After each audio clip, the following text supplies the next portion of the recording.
الله أكبر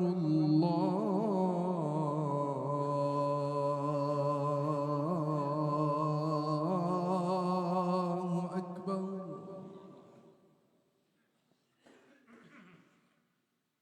الله أكبر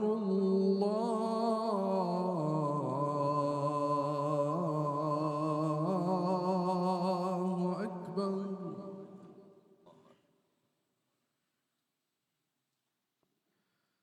أشهد أن لا إله إلا الله.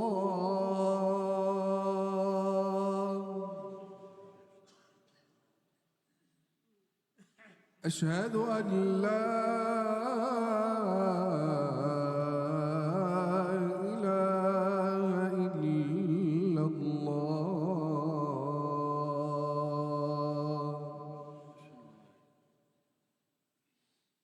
أشهد أن محمدًا رسول الله.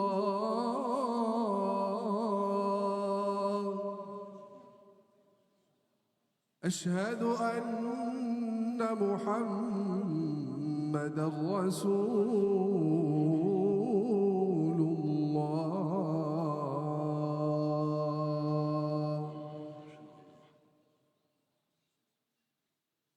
حي على الصلاة.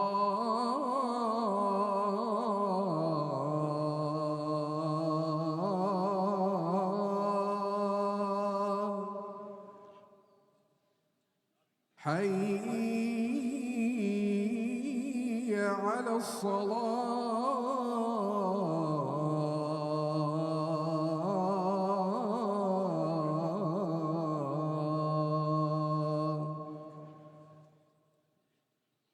حي على الفلاح.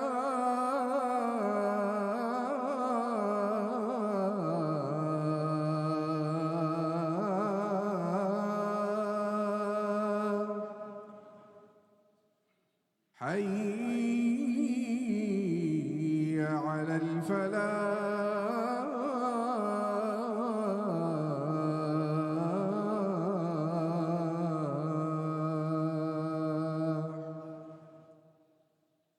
الله أكبر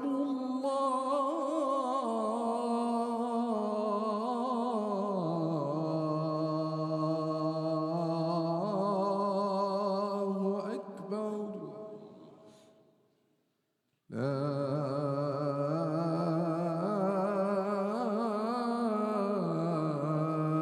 إله إلا الله.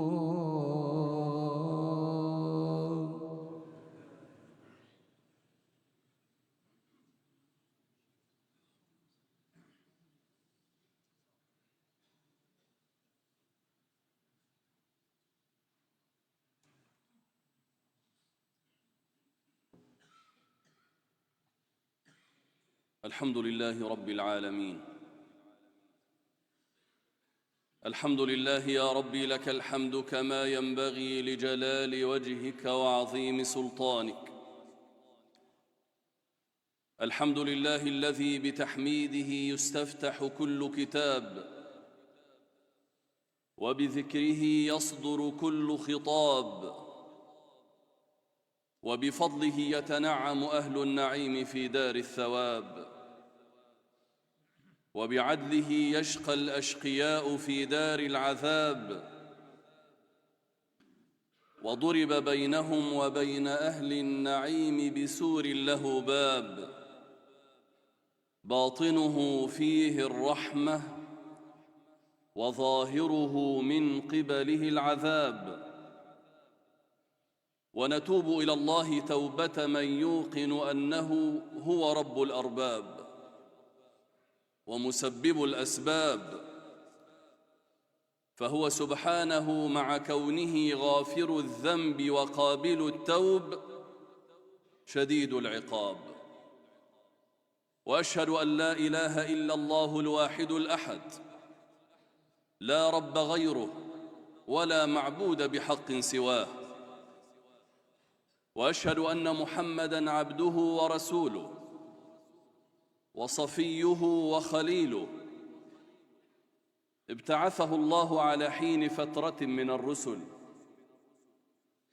ففتح الله به أعيناً عميا وآذاناً صمّا وقلوباً غلفاً، وأخرجنا الله به وبمنهجه من الظلمات إلى النور ومن الضلال إلى الهدى بإذن الله رب العالمين. اللهم صل وسلم وأنعم وأكرم وزد وبارك على عبدك ونبيك ورسولك محمد، وارض اللهم عن آل بيته وعن صحابته وعن كل من تمسك بهديه واقتفى أثره واتبع دربه إلى يوم يبعثون.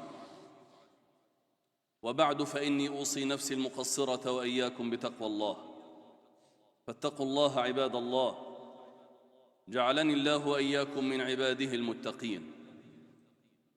واعلموا أن تقوى الله سبب في صلاح الأعمال ومغفرة الذنوب.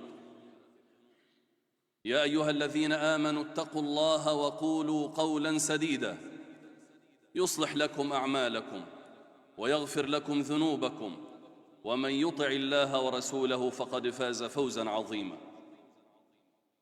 وتقوى الله هي وصية الله لكل خلقه، ولقد وصينا الذين أوتوا الكتاب من قبلكم وإياكم أن اتقوا الله، ولا نجاة من سخطه وعقابه إلا بتقواه، ثم ننجي الذين اتقوا ونذر الظالمين فيها جثيا. جعلنا الله من أهل تقواه. اللهم إنا نسألك في هذا اليوم الأغر العظيم، في يوم الجمعة وفي الشهر الحرام، وقد أقبلنا عليك بقلوبنا قبل أبداننا، أن تغفر لجمعنا كله يا رب العالمين. وقفنا على بابك ربنا فلا تردنا خائبين، أتيناك من كل مكان نرجو رحمتك ونخشى عذابك، فبلغنا سؤلنا ومرادنا يا أكرم الأكرمين. أحبتي في الله، إذا كان الإنسان لا يعرف هدفاً فإنه يقضي عمره سدى دون أي إنجاز يذكر. فإذا عرف هدفه وغايته تحرك إليها، إلى هذه الغاية، واستفرغ همته لتحقيقها، وجمع شمله عليها ووسعه فيها لكي ينجزها. وإن الإنسان الذي لا يعرف ما هو هدفه وما هي غايته يقضي عمره سنة تلو سنة حتى يلقى ربه سبحانه ويداه صفراً خاليتين خائبتين، عافانا الله وإياكم. وإن غاية وجودنا سترها القرآن الكريم وعرفنا إياها رسولنا صلى الله عليه وسلم، وبينها لنا ربنا في كتاب لا يأتيه الباطل من بين يديه ولا من خلفه، تنزيل من حكيم حميد. فقال عز من قائل: وما خلقت الجن والإنس إلا ليعبدون. فإن غاية وجودنا أيها الأحبة هو تحقيق العبودية لله رب العالمين، تلك الغاية التي خلقنا لأجلها، وهذه الوظيفة التي أمرنا الله بالقيام بها. لماذا أتكلم اليوم عن هذه الغاية؟ لأننا وفي زحمة الأعمال وفي تشابك المصالح في هذه الدنيا وتقلبات الأحداث،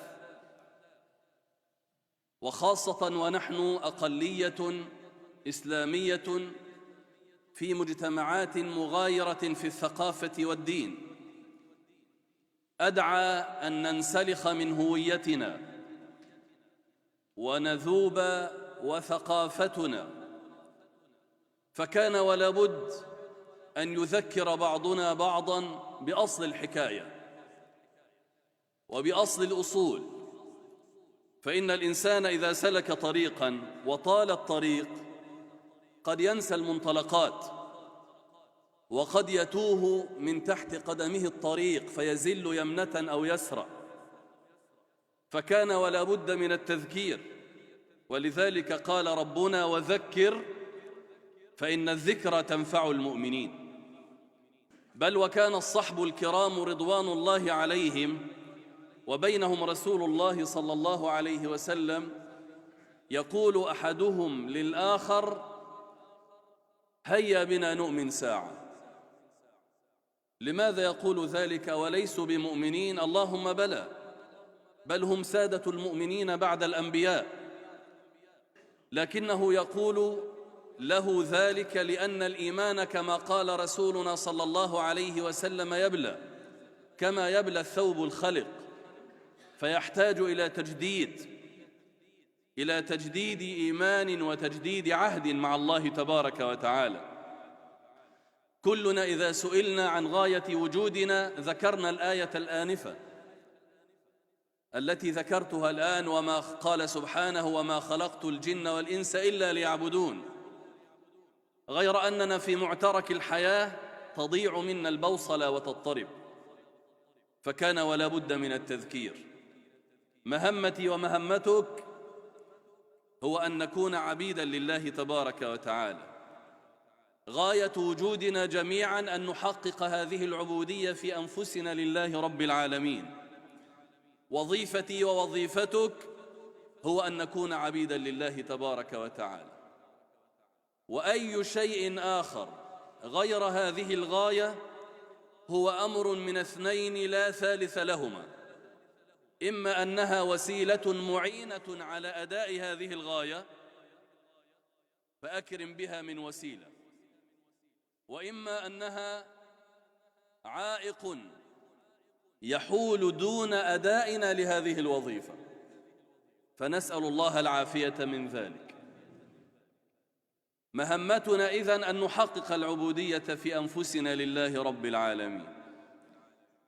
مأكلنا ومشربنا ومنكحنا وملبسنا واستصناعنا واستزراعنا وتمهيد الطرق وإقامة الجسور وفتح المصانع وإقامة الجامعات وفتح المدارس، وكل ذلك من الوسائل والآليات التي تعين الإنسان في هذه الأرض على أداء مهمته الرئيسة. فإذا بنا إلا من رحم الله نلهى بالوسائل عن الغاية، وننشغل بهذه الآليات عن الهدف الرئيس، فنهتم بالمأكل والمشرب والمنكح والملبس ومتع الدنيا وملذاتها، وما ذلك كله إلا وسائل نقتات بها في وجودنا في هذه الأرض ضمن المنحة الزمنية التي تمثل أعمارنا لأداء الغاية التي خلقنا لأجلها. فنترك الغاية ونتعلق بهذه الوسائل. مثلنا، واسمحوا لي بضرب ذلك المثل، كمثل رجل من أهل الفضاء يعمل في وكالة فضاء مثلا، ثم هذه الوكالة الفضائية طلبت منه مهمة محددة معينة معروفة، أن يذهب مثلا إلى سطح القمر لكي يستكشف سطحه وما يحوطه وما بداخله. ولأجل أداء هذه المهمة استصنعوا له بدلة مناسبة لأدائه لهذه المهمة، وجهزوا له سفينة فضاء لتحمله لأداء هذه المهمة، وأمهلوه شهرا لأداء هذه المهمة. صاحبنا هذا لما ارتدى هذه البزة الغريبة أعجبه حالها وشكلها، فانشغل بها وأخذ ينظر إليها. ولما ركب السفينة شغلته السفينة أيضا بتجهيزاتها فانشغل بها. ولما نزل على سطح القمر نظر إليه وأخذ يقفز بعض القفزات، فإذا به يرتفع ارتفاعا أكثر ما يحدث له لو قفز في الأرض، إذ الجاذبية الأرضية كبيرة عن حالها في القمر على سطح القمر. فأخذ يقفز القفزة يرتفع بالأمتار وينزل ببطء، أخذ يكرر ذلك تقريبا طيلة الشهر. فلما انتهى الوقت المحدد له عاد إلى الوكالة فسألوه عن التقرير المطلوب وعن المنجز المطلوب وعن المهمة التي كلف بها، أين وصل فيها؟ ما الذي حدث؟ صاحبنا قضاها تنطيطا، ضيع الفترة المتاحة له لأداء المهمة في الانشغال بالوسائل التي كان المفترض أن تكون معينة. هذا الذي تبسمنا من سرد قصته علينا استهزاء به حال بعضنا حينما نترك الغاية التي خلقنا الله لأدائها وننشغل بالوسائل. أيها المسلمون، إن العمر قصير، ولا يغرنكم أبدا صحة بدن أو شباب جسد، فإن الموت يأتي بغتة ولا يبالي لا بكبير ولا بصغير. وكم من صحيح مات من غير علة، وكم من سقيم عاش حينا من الدهر، كما قال الشاعر قديما. وإن الموت لا يتخطف الناس من حولنا، فاستعدوا إذ أن العمر سوف ينقضي. قال صلى الله عليه وسلم: أعمار أمتي بين 60 و70، وأقلهم من يجوز ذلك. القليل من يتجاوز هذا السن إما قبله أو بعده، ولكن الأغلب هو هذا العمر بين 60 و70. فإذا سألك الله عز وجل عن الأمانة التي ائتمنك، وعن الوظيفة التي كلفك، وعن المهمة التي خلقك لأدائها، أين الإجابة عن ذلك؟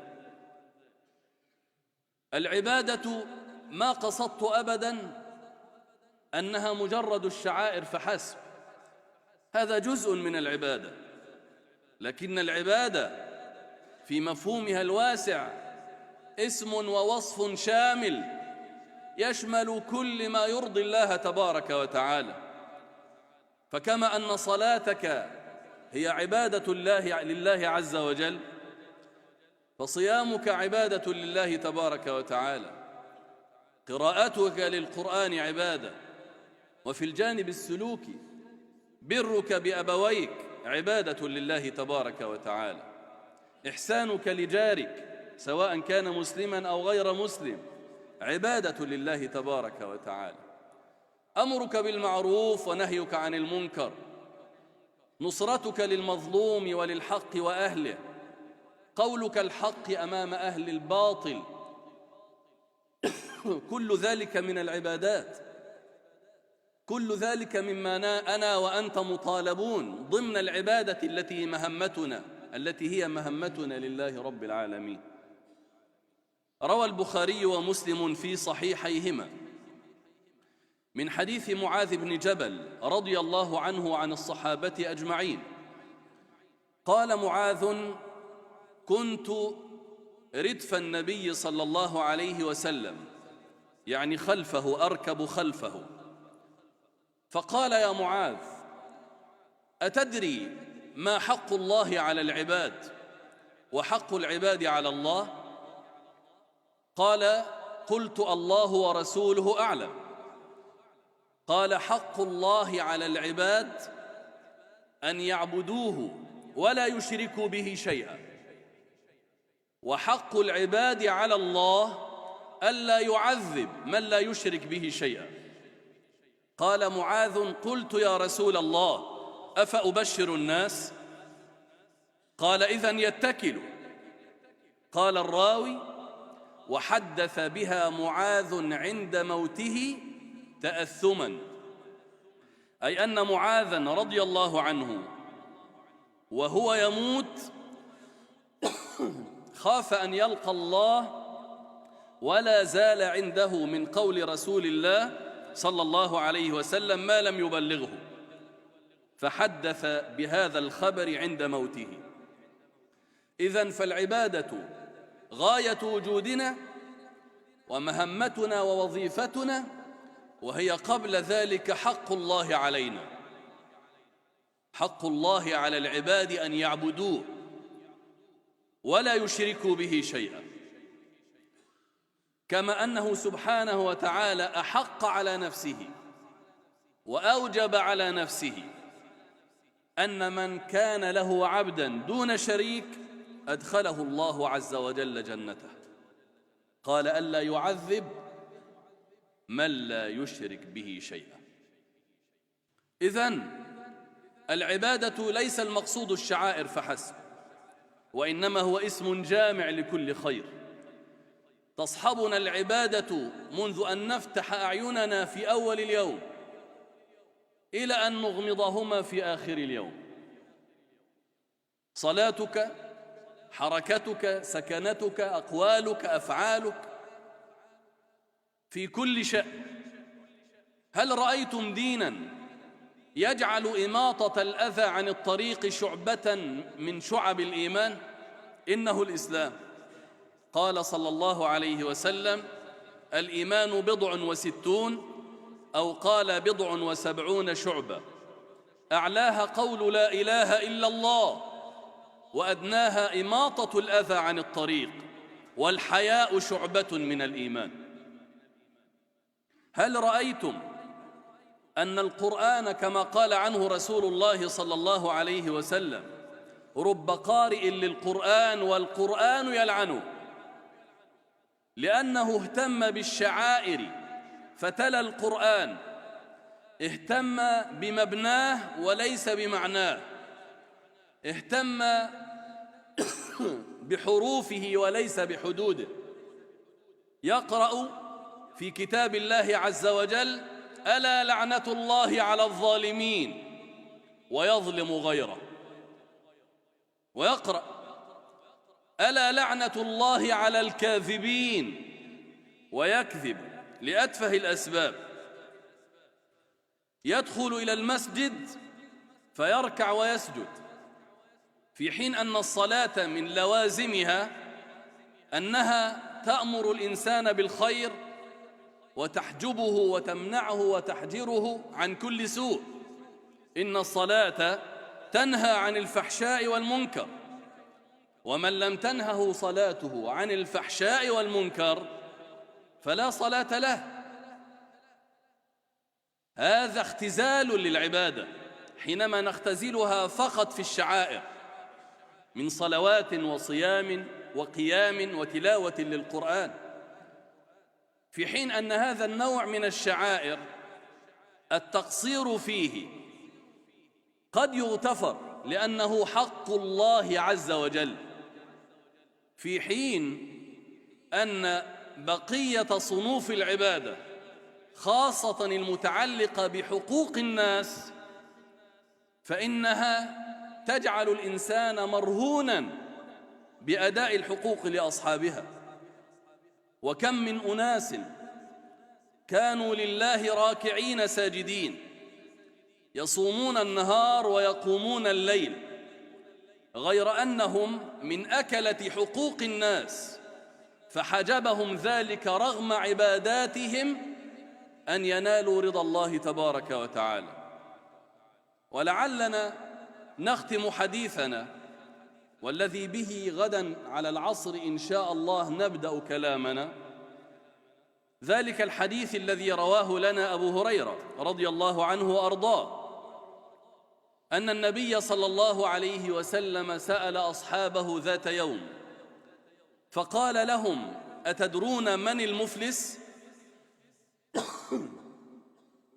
قالوا كما جرت عادة الناس وأعرافهم: المفلس من لا درهم له ولا متاع. قال: لا، المفلس من أمتي من يأتي يوم القيامة بصلاة وصيام وذكر وتلاوة للقرآن، وعدد صلى الله عليه وسلم صنوفاً من العبادات المباشرة والشعائر، لكنه يأتي مع هذه العبادات وقد سب هذا وشتم هذا وضرب هذا وأكل مال هذا. فما الذي يحدث؟ سوف يتغير الموقف.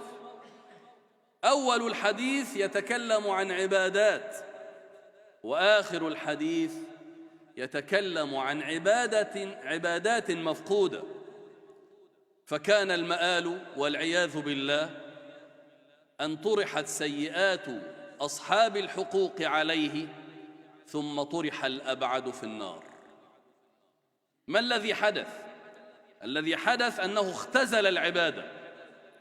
ولذلك إخواني وأخواتي، الناس مع العبادة صنوف شتى، منهم من تاه عن غاية وجوده وهي العبادة، فألهي بالمأكل والمشرب والمنكح والملبس، وعليها والى وعاد وصاحب وخاصم على هذه الدنيا الزائلة، وصارت بالنسبة له هي كل شيء، واتبع في ذلك هواه، كما قال ابن عباس: الهوى شر إله يعبد من دون الله.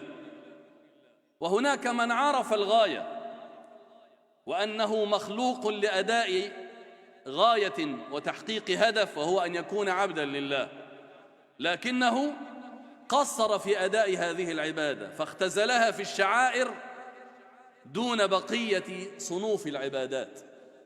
نحن مطالبون أن نكون عبيدا لله من صرخة الوضع إلى أنة النزع. نحن مطالبون أن نكون عبيدا لله في العقائد القائمة على التوحيد الخالص، وفي العبادات القائمة على الشعائر والاتباع لرسول الله صلى الله عليه وسلم، وفي المعاملات القائمة على الحلال والحرام ويجوز ولا يجوز، وفي الآداب والسلوكيات في العلاقة مع الناس جميعا، صالحهم وطالحهم، الأصول والفروع، الأقارب والأباعد، الجيران والأصدقاء والزملاء والشركاء، المسلمون وغير المسلمين. نحن عبيد لله عز وجل في كل ذلك. فاحذروا، وأحذر نفسي قبلكم، أن نكون من المفلسين الذين تكلم عنهم رسول الله صلى الله عليه وسلم، فعبدوا الله في جانب وأهملوا العبادة في جوانب. وصلى الله وسلم وبارك على النبي الأكرم. توبوا إلى ربكم لعلكم تفلحون. بسم الله الرحمن الرحيم. الحمد لله رب العالمين، والصلاة والسلام على أشرف المرسلين. Chers frères et sœurs, le sermon d'aujourd'hui était sur le sujet de l'adoration. L'adoration comme fonction et mission de l'être humain.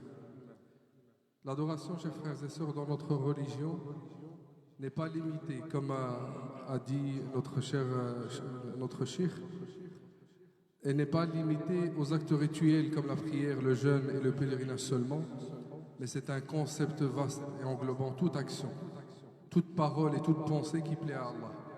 Cela inclut les actions du cœur comme l'amour, la crainte, l'espérance, la soumission à Allah, ainsi que les actions physiques et verbales.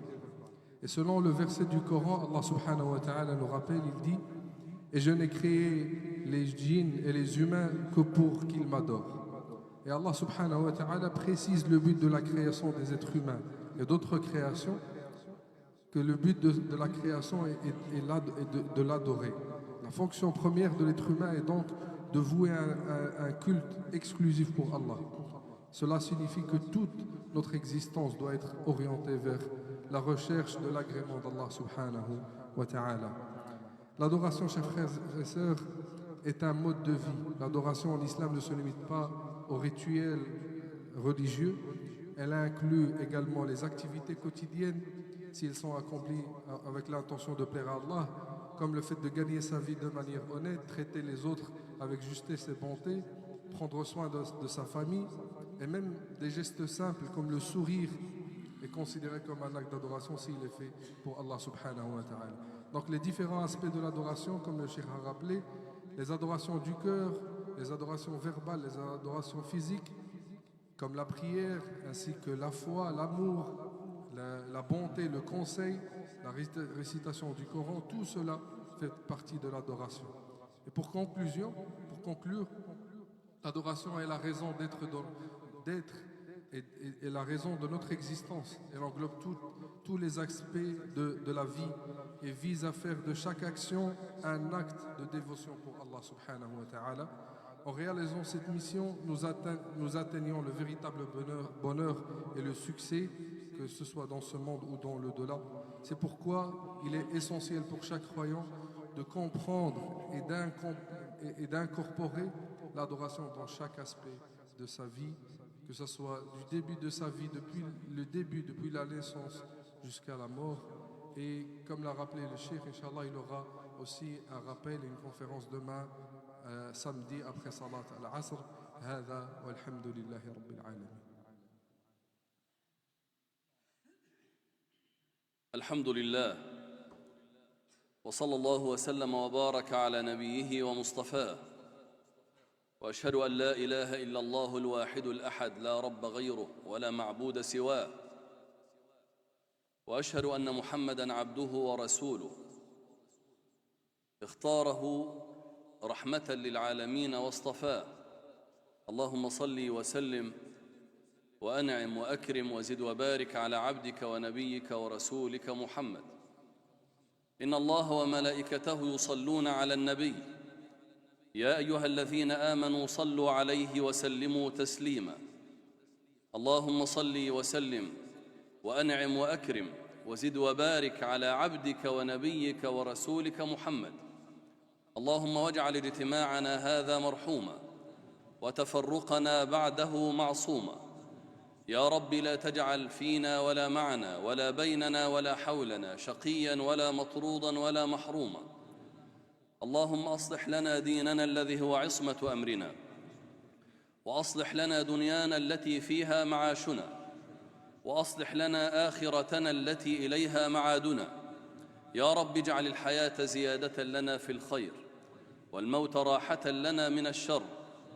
اللهم اقسم لنا من خشيتك ما تحول به بيننا وبين معاصيك، واقسم لنا من طاعتك ما تبلغنا به جنتك، ومن اليقين ما تهون به علينا مصائب الدنيا. متعنا اللهم بأبصارنا وأسماعنا وقواتنا وأبداننا أبدا ما أبقيتنا، واجعله الوارث منا، واجعل ثأرنا على من ظلمنا، وانصرنا على من عادانا، ولا تجعل مصيبتنا في ديننا، ولا تجعل الدنيا أكبر همنا ولا مبلغ علمنا ولا إلى النار مصيرنا. اللهم في هذه المواسم المباركات، في يوم الجمعة ونحن في ساعة الإجابة، وفي الشهر الحرام ذي القعدة، نسألك اللهم ألا تدع لنا ذنبا إلا غفرته، ولا عيبا إلا سترته، ولا رزقا حلالا إلا وسعته، ولا دينا إلا قضيته، ولا أسرة إلا أسعدتها، ولا والدا إلا رحمته، ولا ولدا إلا أصلحته، ولا مظلوما إلا نصرته، ولا امرأة إلا سترتها، ولا مريضا إلا شفيته، ولا ميتا إلا رحمته، ولا مظلوما إلا نصرته، ولا عدوا إلا خذلته.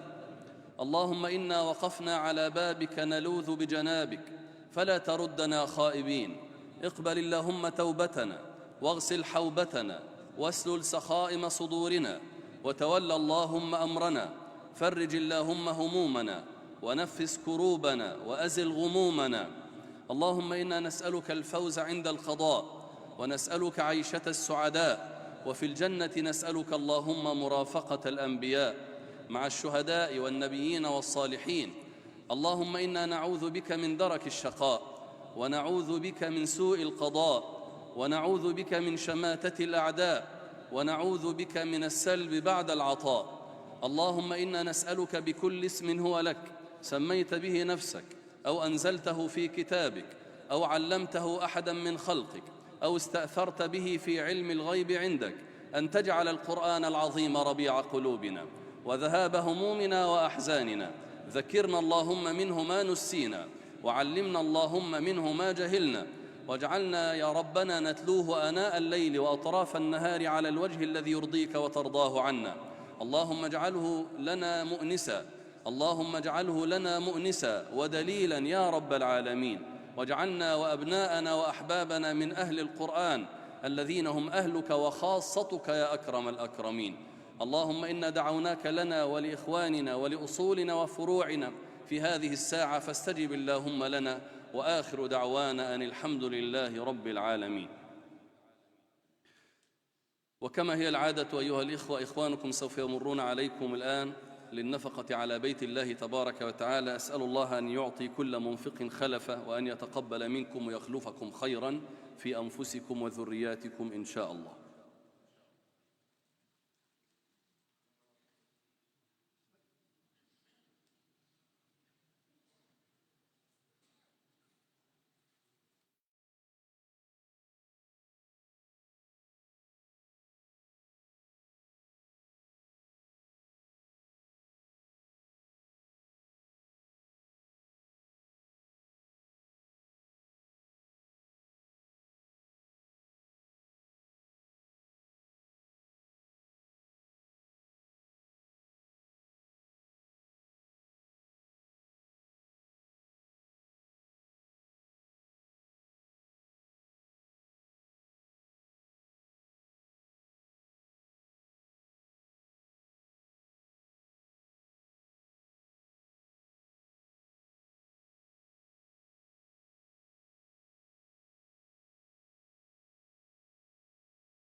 الله أكبر الله أكبر، أشهد أن لا إله إلا الله، أشهد أن محمدا رسول الله. حي على الصلاة، حي على الفلاح، قد قامت الصلاة، قد قامت الصلاة. الله أكبر الله أكبر، لا إله إلا الله. أذكر أنه بعد الصلاة لنا صلاة جنازة لرجل، صلى الله عز وجل أن يرحمه ويغفر له. استقيموا للصلاة يرحمكم الله، أقيموا صفوفكم واعتدلوا، سدوا الخلل، أكثروا من الدعاء في السجود فإنه أقرب ما يكون العبد من ربه وهو ساجد. استووا. الله أكبر.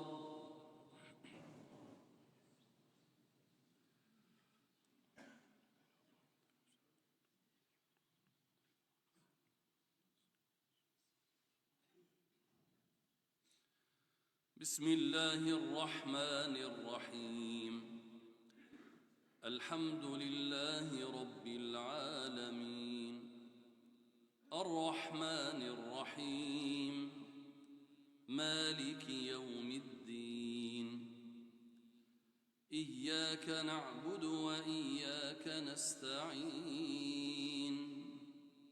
اهدنا الصراط المستقيم، صراط الذين أنعمت عليهم غير المغضوب عليهم ولا الضالين.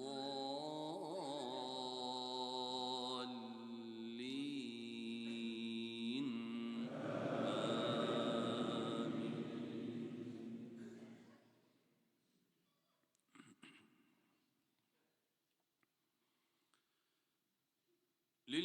لله ما في السماوات وما في الأرض وإن تبدوا ما في أنفسكم أو تخفوه يحاسبكم به الله فيغفر لمن يشاء ويعذب من يشاء والله على كل شيء قدير. آمن الرسول بما أنزل إليه من ربه والمؤمنون كل آمن بالله وملائكته وكتبه ورسله لا نفرق بين أحد من رسله وقالوا سمعنا وأطعنا غفرانك ربنا وإليك المصير. الله أكبر.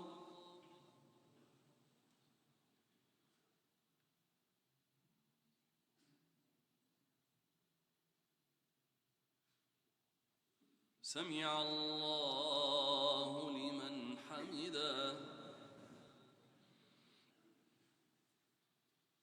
الله أكبر.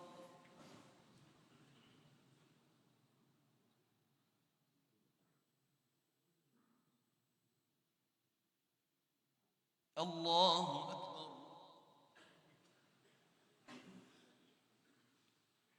الله أكبر.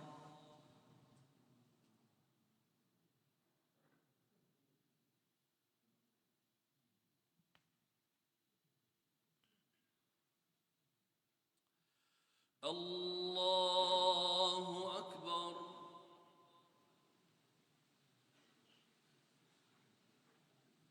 بسم الله الرحمن الرحيم.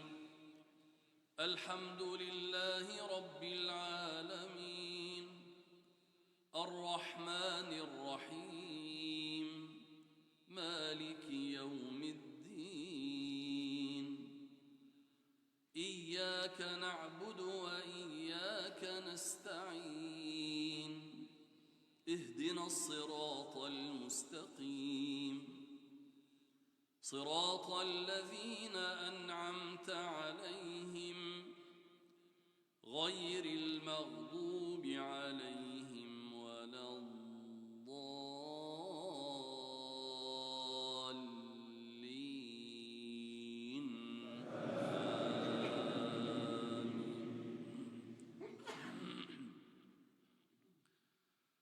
لا يكلف الله نفسا إلا وسعها لها ما كسبت وعليها ما اكتسبت ربنا لا تؤاخذنا إن نسينا أو أخطأنا ربنا ولا تحمل علينا إصرا كما حملته على الذين من قبلنا ربنا ولا تحملنا ما لا طاقة لنا به واعف عنا واغفر لنا وارحمنا أنت مولانا فانصرنا على القوم الكافرين.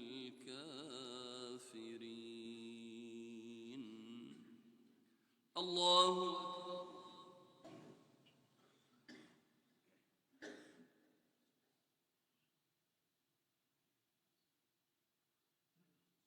سمع الله لمن حمده.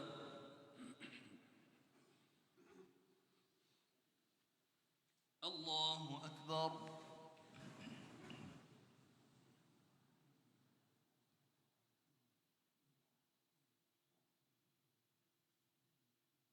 الله أكبر.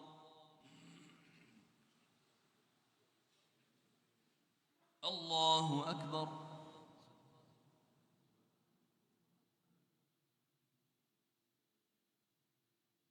الله أكبر.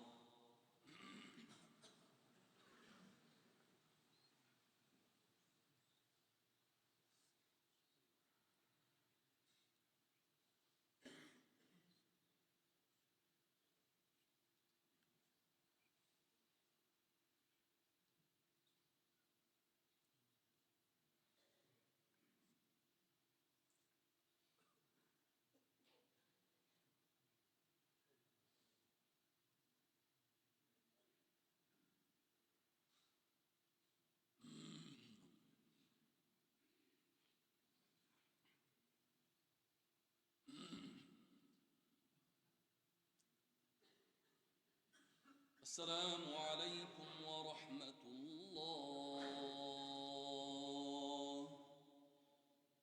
السلام عليكم ورحمة الله.